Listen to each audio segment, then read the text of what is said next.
kababa la ukhona ngicela ke sikhuleke. uNkulunkulu wokuphila, uNkulunkulu ongehlulwa lutho, uNkulunkulu othembakeleyo, wena omile njalo Baba nangalesi sikhathi njengenceku yakho imisileyo Baba, nginxusela yonke imindeni ngaminye la ikhona, ukuba kuyo yonke le moya ehlakaza imindeni ngawubikho ubumbano.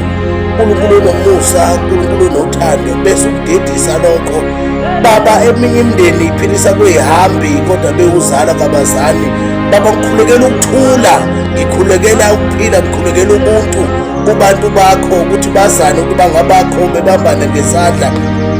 Wena Nkulunkulu wengabadi, wena Nkulunkulu wokhokho, wena mveli wavela kuqala, uNkulunkulu wawobaba, uNkulunkulu wengabadi yabansundu, wena walonda obabamkhulu bethu imihla ngemihla, ubanisela imvula kuyizikhathi kungesikhathi, belimile befuyile bephila Baba. Nangalo mzuzu nginxusela isizukulwane sakho sangalesi sikhathi ukuba bakutshala ubuntu, utshala ukuphila, imindeni iphilelane, ubutha budede Baba. Esikhathini sanamhlanje umuntu ubalekela omunye umuntu, uNkulunkulu onamandla njengomprofethi omisileyo walesi sikhathi, uNkulunkulu omuhle, uNkulunkulu othembekileyo Baba. Nginxusela izwekazi labansundu ukuba wehlise ukuthula kwakho, wehlise ukuba abantu bakho babe nobuntu Baba. Wena ngiyazi wehlulwa lutho, akukho Baba engangicela kuwe angangenzela khona Baba. Konke lokhu ngiyacela egameni elihle lomhlengi wabambisho luhlanga lwezulu.